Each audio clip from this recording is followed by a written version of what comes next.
बिस्मिल्लाहिर्रहमानिर्रहीम। अस्सलाम वालेकुम नाज़रीन, प्रोग्राम सच बात में आपको कहेंगे खुशामदीद। मैं हूँ आपकी मेज़बान हुमार सलाम। और नाज़रीन, प्रोग्राम का आगाज़ करेंगे आज की अहम खबर से। निगरान वज़ीर दाखिला सरफराज बुगटी के अहम बयान को शामिल करेंगे, उनके बयान पर भी बात करेंगे। फिर नून लीग की जानिब से जो सख्त रद्द-ए-अमल उनके बयान पर आया है उस पर भी बात करेंगे। और साथ ही साथ ये बात भी मेंशन करेंगे कि अब से कुछ देर कबल सरफराज बुगटी की जानिब से वजाहती बयान भी सामने आया है। तो ज़रा बयान के कुछ स्टेटमेंट्स शामिल करते हैं। उन्होंने बयान दिया कि नवाज शरीफ को अदालत से ज़मानत ना मिली तो गिरफ्तार करेंगे। मेरे ख्याल में नवाज शरीफ भी गिरफ्तार ही होना चाहेंगे। एक मुलजिम को जहाज़ से गिरफ्तार करने के लिए कोई बड़ी फोर्स नहीं चाहिए होती।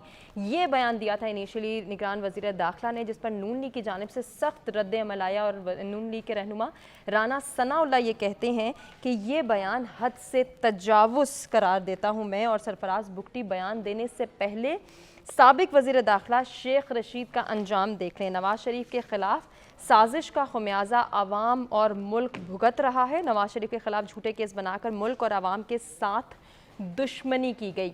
इस बयान को भी हम मद्देनज़र रखेंगे। जबकि अब से कुछ देर कबल की अगर बात की जाए तो निगरान वज़ीर दाखिला सरफराज बुगटी की जानिब से जो वजाहती बयान दिया गया है उसकी भी एक दो लाइनें हम शामिल करेंगे। वो कहते हैं कि मेरे बयान को सियाक व सबाक से हटाकर सियासी रंग दिया गया। निगरान हुकूमत का कोई सियासी एजेंडा नहीं है। ये बात खुशाइंद है कि नवाज शरीफ पाकिस्तान की सियासत में वापस आना चाहते हैं।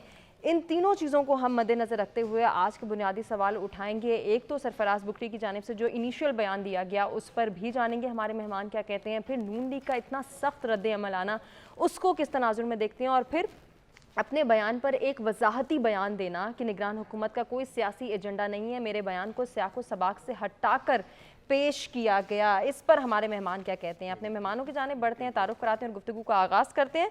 हमारे साथ जो मेहमान मौजूद हैं तीनों सीनियर एनालिस्ट हैं, खुशामदीद कहना चाहेंगे। मोहसिन रज़ा खान साहब हमारे साथ मौजूद हैं, अब्दुल्ला गुल साहब हमारे साथ मौजूद हैं और मंसूर आजम काजी हमारे साथ मौजूद हैं। मोहसिन साहब, आप क्या कहना चाहिए, फरमाइएगा। सरफराज बुगटी का जो इनिशियल बयान आया कि नवाज शरीफ को अगर ज़मानत ना मिली तो गिरफ्तार करेंगे और नवाज शरीफ खुद भी शायद गिरफ्तार ही होना चाहेंगे, ज़रा इस पर रोशनी डालिएगा। देखें, निगरान हुकूमत की क्रेडिबिलिटी जो है बाज़ वज़रा जो हैं बयानात देकर और फिर उसको उसकी वजाहतें करके बहुत ख़राब कर रहे हैं। ये कोई सरफराज बुगटी वाहिद वज़ीर नहीं है, बल्कि कई वज़ीर हैं जो बयान देते हैं बाद में उसकी वजाहतें करते हैं। ऐसे ही तो हमें सबको पता है कि इस वक्त जो हुकूमत है ये मुस्लिम लीग नून के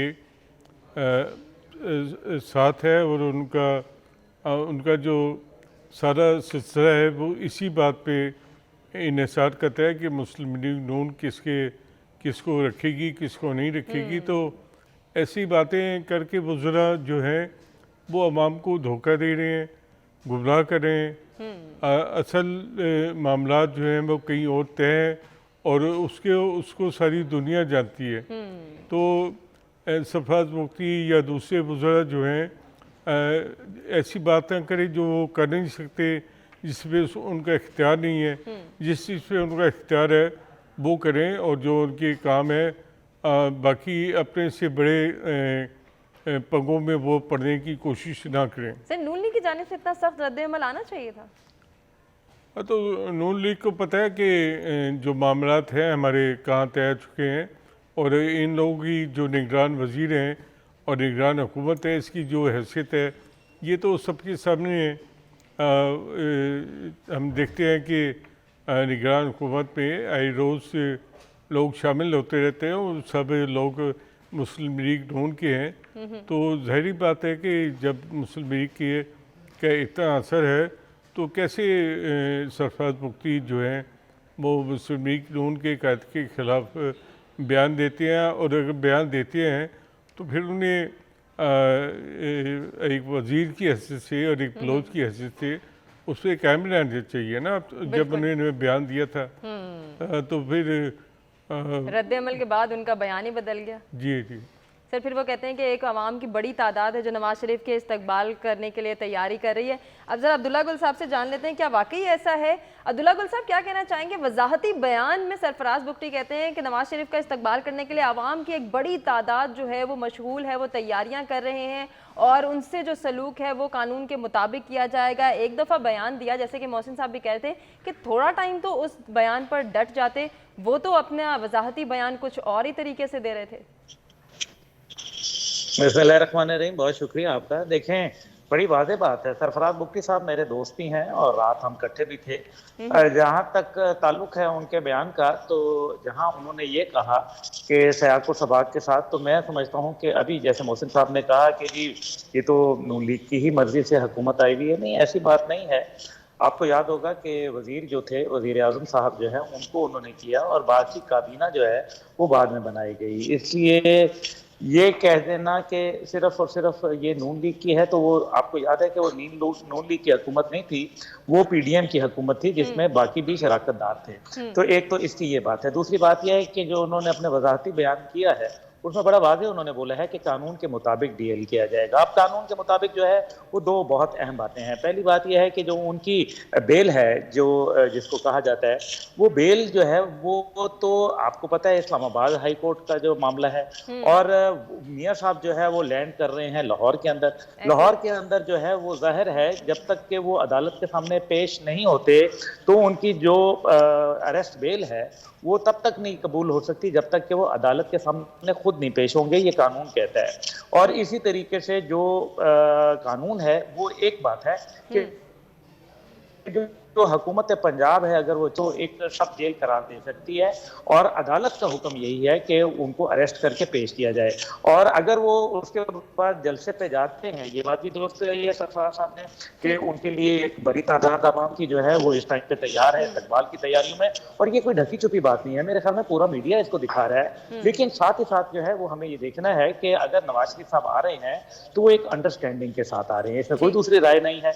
और अगर वो अंडरस्टैंडिंग उनको 100% गारंटी नहीं देती कि वो जब आएंगे और उनको अरेस्ट नहीं होगा, तो आप ये देखिए ना कि उनके भाई की हुकूमत में वो नहीं आए, तो क्या वजूहात थी जो अपने भाई की हुकूमत के अंदर नहीं आए। इसका मतलब है कि उनको गारंटीज अपने भाई से भी ज्यादा की चाहिए। ठीक हो गया दुल्ला साहब, इसी को कंटिन्यू करेंगे। हम अपने दूसरे टॉपिक की जानिब बढ़ेंगे। जरा पब्लिक पोल की बात कर लेते हैं। नून लीग के अहम रहनुमाओं की निगरान वजीर दाखिला पर तनकीद, क्या मुल्क की आइन से कोई शख्स बड़ा हो सकता है?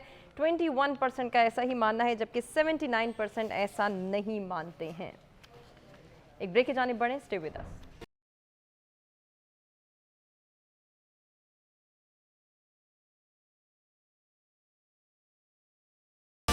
वेलकम बैक नाज़रीन। प्रोग्राम में एक मरतबा फिर से आपको कहेंगे खुशामदीद। बढ़ेंगे आज के दूसरे टॉपिक की जानिब और बात करेंगे निगरान वज़ीर आज़म अनवारुल हक काकड़ की, जिन्होंने गैर मुल्की इदारे को एक इंटरव्यू दिया और अपने इंटरव्यू में फ़ौज के किरदार को सराहा, चेयरमैन PTI के अमरीका मुखालिफ बयान पर तनकीद भी की, साथ ही साथ आइंदा इंतखाबात के हवाले से भी अहम बात की। जो बात की है उसको हम कोट करेंगे और उसी पर मबनी आज का हमारा बुनियादी सवाल भी होगा।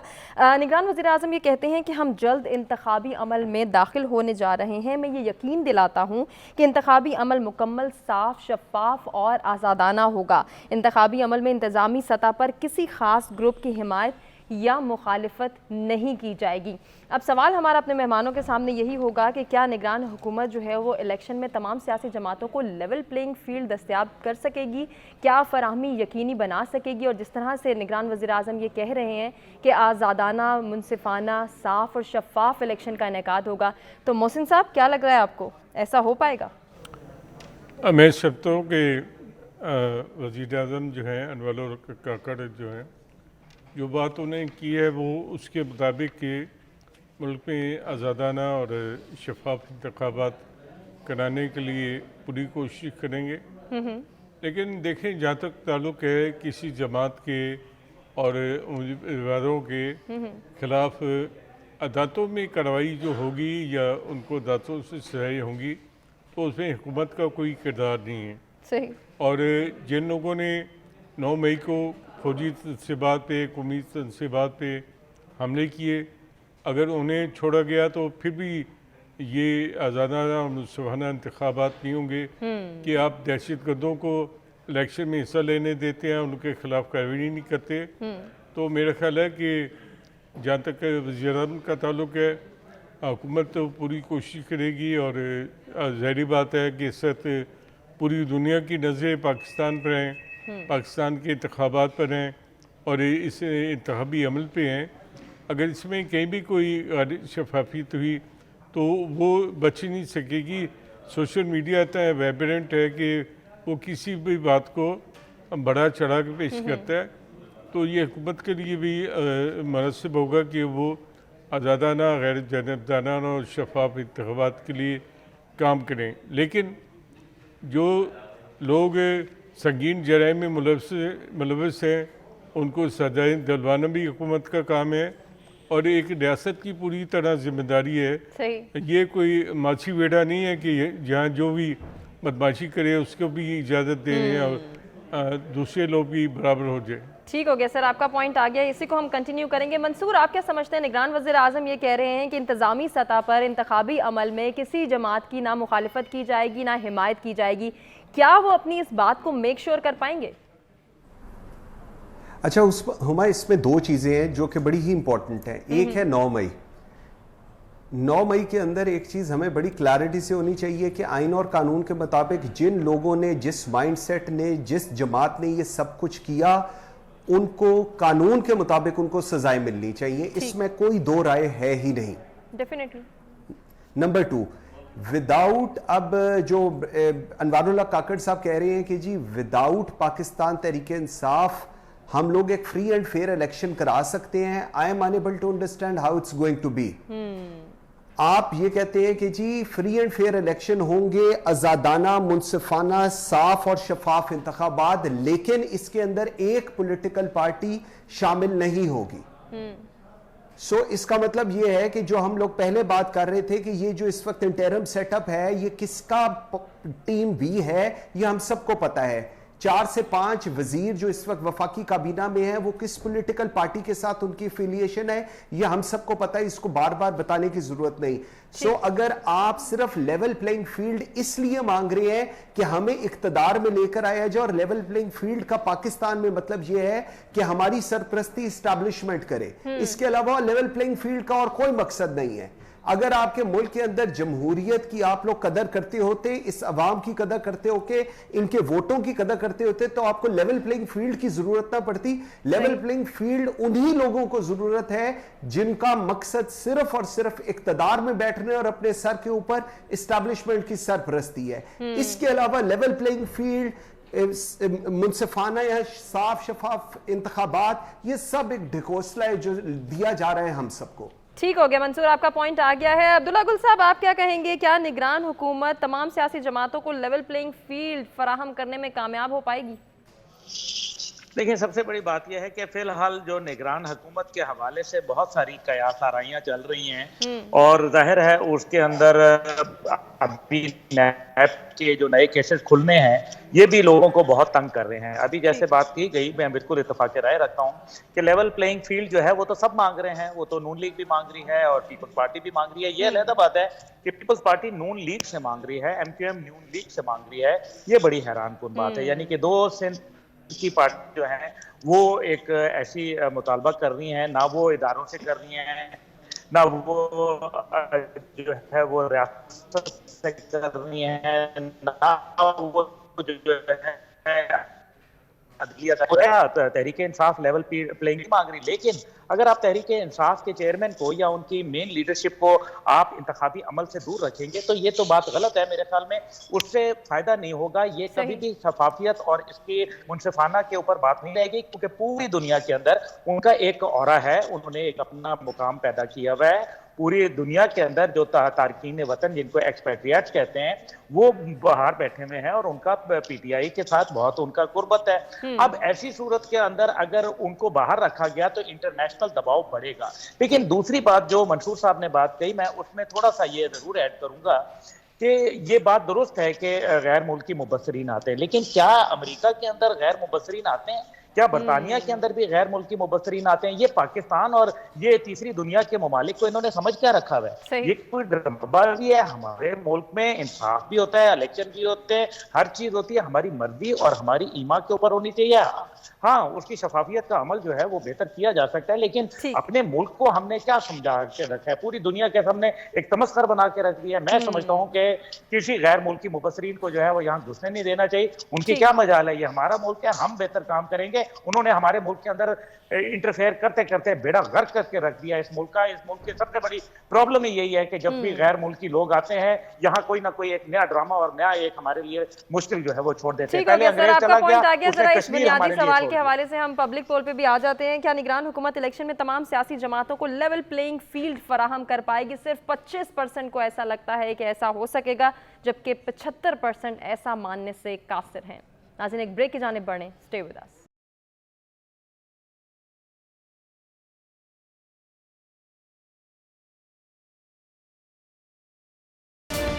वेलकम बैक नाज़रीन, प्रोग्राम में एक मरतबा फिर से आपको कहेंगे खुशामदीद। बढ़ेंगे आज के तीसरे टॉपिक की जानिब और बात करेंगे ब्लूमबर्ग की एक रिपोर्ट की, जिसमें यह बताया गया है कि भारतीय वज़ीर आज़म नरेंद्र मोदी के दौरे हुकूमत में मुसलमानों के खिलाफ नफरत अंगेज़ तकारीर और जराइम के भारतीय तारीख में सबसे ज़्यादा वाक़यात रोनुमा हुए हैं। ब्लूमबर्ग की इस रिपोर्ट में यह भी बताया गया है कि 2014 में मोदी के इक़्तिदार में आने के बाद से भारतीयों में मुसलमानों के खिलाफ जो नफरत अंगेज़ रुझान है वो बहुत ज़्यादा तेज़ी से बढ़ा है। अब जानना हम अपने मेहमानों से ये चाहेंगे कि इसकी रीज़न क्या है। ये जो हिंदुत्व का हम आए दिन नारा सुनते हैं नरेंद्र मोदी की जानिब से, क्या वाकई ऐसा है कि मुल्क भारत जो है वो सिर्फ हिंदुओं के लिए ही रह जाएगा, उसमें अक़लियती बरादरियों की कोई गुंजाइश नहीं रहेगी?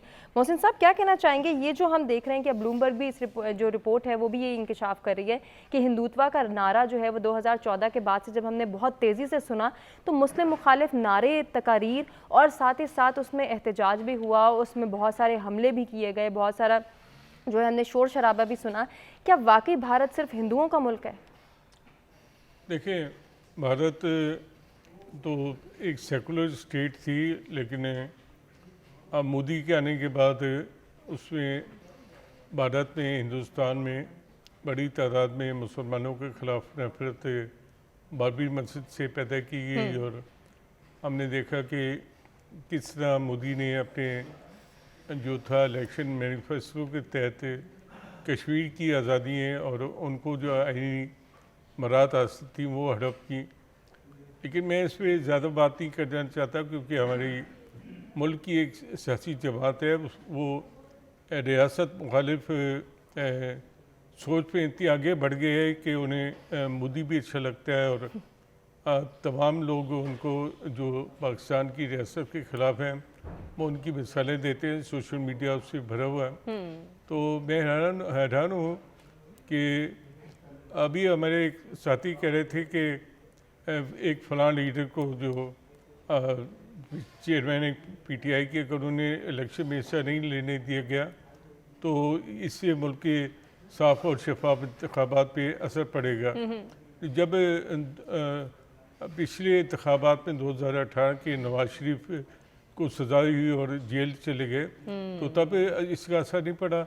मैं हैरान हूँ कि ये कैसे इस बात को कैसे जस्टिफाई करेंगे। और हमने देखा कि 2018 में पाकिस्तान के इन्हीं इदारों ने खुद के एक पार्टी की हिमायत की और ज़बरदस्ती उसे लाया गया उसे। तो बात सॉरी हिंदुस्तान की हो रही थी। जी सर। तो मैं समझता हूँ कि ये वाजपेयी जो है बेनकाब हो चुका है। और ख़ास तौर पे G20 की जो कॉन्फ्रेंस करके वो जश्न मना रहा था, असल में वो अपने बेइज्जती को छुपा रहा था कि सब आर्मी लीडरों ने आके हिंदुस्तान के वज़ीर-ए-आज़म को कहा कि आप कि मुल्क ने एक रियासी दहशतगर्दी की है और एक कैनेडियन नेशनल जो था नजार उससे कत्ल किया है। तो मैं समझता हूँ कि अब मोदी के सारे इक़दाम बेनकाब हो चुके हैं और मोदी के लिए अब दुनिया में रुसवाई और शर्म के अलावा कोई रास्ता नहीं है। ठीक हो गया सर, आपका पॉइंट आ गया है। मंसूर, क्या कहना चाहेंगे? क्या लगता है क्या वक्त आ गया है कि मोदी सरकार को अब सेकुलरिज्म का लिबादा उतार देना चाहिए और हिंदुत्व के नारे को ही अपना लेना चाहिए? हुमा, इससे पहले मैं सिर्फ I just want to give one comment. 2018 की अभी बात हो रही है और मैं सिर्फ ये कहना चाहूँगा कि इदारों का किरदार जो है वो इदारों तक ही होना चाहिए, इदारों का किरदार मुल्क चलाना नहीं होना चाहिए। और नहीं, मैं क्योंकि मेरे कमेंट हुआ था इसलिए I have responded to that. Secondly, हम लोग बात कर रहे हैं जी गुजरात के कसाई की, और हम बात कर रहे हैं एक सेकुलर इंडिया की। हिंदुस्तान एज ऑफ टुडे हिंदुओं का है। आज वहां पर तमाम माइनॉरिटीज के साथ जिस तरह बर्ताव किया जा रहा है, जिस तरह उसको इल ट्रीट किया जा रहा है, मेरे ख्याल में उसकी मिसाल पूरी दुनिया में नहीं मिलती। लेकिन क्योंकि हिंदुस्तान एक बहुत बड़ी मार्केट है दुनिया के लिए, सो बाकी जो कुछ वो वहां पर कर रहे हैं उसके ऊपर कोई बॉदर नहीं होता। आप इंडियन इलेक्शंस की बात करें as compare to Pakistan elections, Indian election सिर्फ और सिर्फ एंटी पाकिस्तान नैरेटिव के ऊपर चलता है। पाकिस्तान के अंदर जो इलेक्शंस हैं वो प्रो और एंटी इंडिया पर नहीं चलते। सो अगर आप एक ओवरऑल इसका पर्सपेक्टिव देखें या इसका जो फीडबैक हम लोग देखते हैं पूरी दुनिया से आता है, वो ये है कि जी हिंदुस्तान के अंदर जब तक नरेंद्र मोदी है, ये माइंडसेट, हिंदुत्व का माइंडसेट ये था, है, और अब it's not going to stop. क्योंकि जिस लेवल पे वो इस माइंडसेट को लेते हैं पूरे हिंदुस्तान में, जिस तरह उन्होंने इसको फैला दिया है, चला गया, हम लोग उसी को आज भी उस पर डिस्कशन करते हैं कि जी हम उसको वापस लेकर रहेंगे, हमारी शहरक है, लेकिन प्रैक्टिकली कुछ नहीं कर सके हैं। सही। सो इस अंडरस्टैंडिंग को और इस माइंडसेट को एड्रेस करने के लिए हम लोगों को इस बहस से बाहर निकलकर बहुत कुछ करने की जरूरत है। उसके हमारा इकोनॉमिकली और फाइनेंशियली स्ट्रांग होना जरूरी है। जब तक हम लोग इकोनॉमिकली फाइनेंशियली स्ट्रांग नहीं होंगे, दुनिया हमारी बात नहीं सुनेगी। एक मकरूज कौम यही कर सकती है जो हम इस वक्त कर रहे हैं। जी ठीक हो गया मंसूर, आपका पॉइंट आ गया। अब्दुल्ला गुल साहब, आप क्या कहना चाहेंगे? क्या वाकई ये ज़रूरत है कि हम इकोनॉमिकली स्ट्रांग नहीं है, हम फाइनेंशियली स्ट्रांग नहीं है, इसलिए आलमी बरादरी की खामोशी हमें नज़र आती है? अब ब्लूमबर्ग ये इंकशाफ कर रहा है कि मोदी के जो मुस्लिम कुछ फसादात हैं या फिर मुस्लिम कुछ पॉलिसीज़ हैं उनमें इजाफा दिन ब दिन हो रहा है, और भारत जो है उसके अंदर के हालात भी ऐसे हैं कि वहाँ पर अक़लियती बरादरियाँ महफूज नहीं हैं। आप इस पर क्या कमेंट करना चाहेंगे? देखिए, बड़ी सिंपल सी बात है कि हर के अपना पॉइंट ऑफ व्यू होता है। मेरा अपना पॉइंट ऑफ व्यू है और मैं ये समझता हूँ कि पाकिस्तान का कयाम तो फिर पॉसिबल ही नहीं था, क्योंकि हम तो इकोनॉमिकली वाइबल नहीं थे। उनको कहा गया था कि 3 महीने के बाद पाकिस्तान जो है माफी मांग के जो है हिंदुस्तान में दोबारा दम हो जाएगा, लेकिन पाकिस्तान तो आज उनके सीने पे मूंग दल रहा है। आज ये आलम हो गया है कि आज जनरल बख्शी, जो कि इंडिया का एक मशहूर बदनामे ज़माना जर्नैल है, वो ये कह रहा है, आज टीवी के ऊपर बहस हो रही है कि क्या कनाडा एक नया पाकिस्तान बन गया है। ये इंडिया टीवी कह रहा है, मैं नहीं कह रहा। अब इंडिया टीवी अगर ये कह रहा है कि एक नया पाकिस्तान कनाडा बन गया है, तो इसका मतलब है कि नजरिया पाकिस्तान को तो तकवीयत मिल रही है। और दूसरी तरफ वो ये जनरल बख्शी कह रहा है कि एक पाकिस्तान के ISI का एक कर्नल, रिटायर्ड कर्नल ऑफिसर जो है, उसने ये सारा पूरे इंडिया को हिला के रख दिया। यानी कि इंडिया जो है वो पाकिस्तान की एक रिटायर्ड कर्नल की मार है। लानत है उनके ऊपर कि अगर उनको अपनी फोर्सेस के ऊपर, उनकी इंटेलिजेंस एजेंसी के ऊपर, उनकी हुकूमत पे, उनकी रियासत पर, कि वो एक पाकिस्तान का एक रिटायर्ड कर्नल को नहीं संभाल रहे। अभी तो हाजिर सर्विस मौजूद है, वो तो हम नकेल डाल के रख देंगे। अब मसला यहाँ ये है कि जो दूसरी बात 1900 जब हमारा पाकिस्तान अलहदा हुआ 71 के अंदर, तो मुझे ये बताएं, हम तो एशियन इकोनॉमिक टाइगर थे, तो तब दुनिया ने हमें जो है मुआशी तौर पर, तब तो दुनिया मानती थी ना, हमारी मईशत तो दुनिया के बहुत बड़े बड़े मुल्कों से, जिनमें चीन भी शामिल था, जापान भी शामिल था, खुद हिंदुस्तान शामिल था, और खुद जो है वो ये तमाम एशियाई ममालिक शामिल थे। हमारी इकोनॉमी उनसे बेहतर थी और हमारा मॉडल लेके जो है वो साउथ कोरिया चला, और आज वो दुनिया के अंदर एक अपना नाम रखता है। तो मैं ये समझता हूं कि जो हिंदुत्व का जो उनका कॉन्सेप्ट है वो तो उन्होंने बड़ा वाज़े बता दिया था। बीजेपी ने जब आई थी तो बीजेपी ने कहा था कि ये का लिबादा उतार कर हिंदुइज्म पर कायम कर देना चाहिए भारत को। देखें, सिर्फ और सिर्फ उन्होंने बोल दिया है, मैं यही तो बता रहा हूं, उन्होंने ये बोला है कि हम सिर्फ यहाँ हिंदू रहेंगे। उनकी आप बीजेपी की लीडरशिप जो सेकंड टीयर लीडरशिप है उसका सुने, वो औरत कहती है कि ये मुसलमानों का, ये हजूर पाक सल्लल्लाहु अलैहि वसल्लम का नाम लेके उसने कहा कि इनको जो है यहाँ से हमने निकाल देना है, ये सिर्फ हिंदुस्तानी के लिए। और हिंदुस्तान में कौन से, वो नहीं जो दलित हैं, वो नहीं जो शूदर हैं, वो नहीं जो निचली क्लासेस के बकौल उनके, बल्कि वो लोग हैं जो सिर्फ ब्राह्मण हैं, यानी कि 2.5% ब्राह्मणों का ये हिंदुस्तान रह गया। तो जहां क्रिश्चियनों को जलाया जाए, आपका पॉइंट आ गया, हमें क्लोजिंग की जानिब बढ़ना है। जरा पब्लिक पोल की भी बात कर लेते हैं। क्या मोदी सरकार को भारत से सेकुलरिज्म का बाधा उतार कर हिंदुइज्म पर कायम कर देना चाहिए? 60% यही डिमांड करें, जबकि 40% इसकी नफी कर रहे हैं। अपने तमाम मेहमानों का शुक्रिया अदा करना चाहेंगे जिन्होंने अपने कीमती वक्त और कीमती तज्जिये से आगाह किया। और नाज़रीन, आपसे इजाजत चाहेंगे अल्लाह के बाद।